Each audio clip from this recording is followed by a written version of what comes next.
có ba cha làm lại nơi hình in là xongรับថ្នាក់ដំបូងថ្នាក់មិនចេះសោះក៏អាចរៀនបានដែរតាមរយៈនេះខ្ញុំលើកថ្ងៃនេះខ្ញុំសូមលើកតែ3សិនគឺស្រៈស្រៈអស្រៈអឺ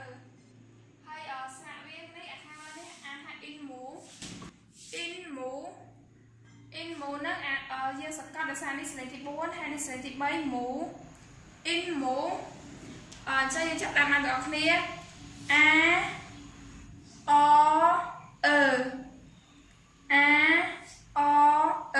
ម្ដងទៀតសម្រាប់ខាងក្រោមនេះគឺសំឡេងវាទី1គឺយើងអានស្មើទី2ឡើងទី3យើងចុះឲ្យយើងឡើងទី4តម្លាក់ម្ដងទៀតដល់អក្សរអទី1ស្មើ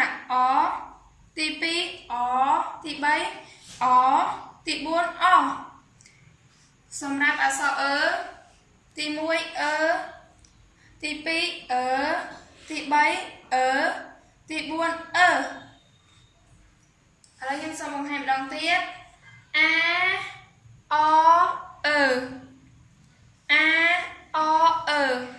in mu សំឡេងនៅក្នុងភាសាចិនគឺមាន4សំឡេងទី1ស្មើសំឡេងទី2គឺយើងឡើងសំឡេងទី3គឺយើងតម្លាក់ចុះឲ្យយើងឡើងសំឡេងទី4គឺតម្លាក់ចុះហ្មងវាសង្កត់ធ្ងន់ឧទាហរណ៍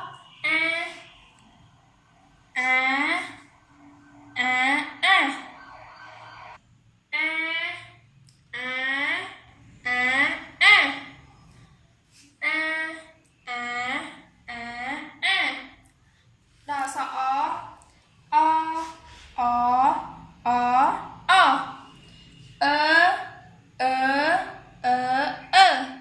ម្ដងទៀត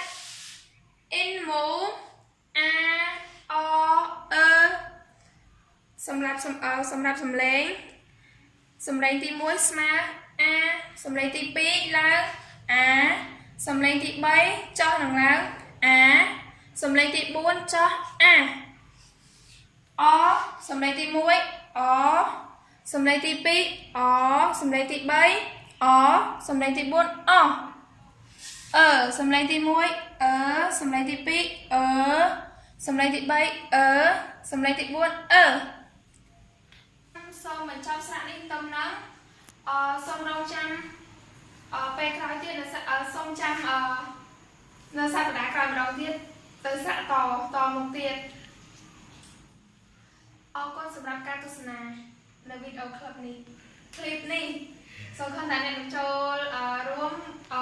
មើលបន្តទៀតអរគុណបាយបាយ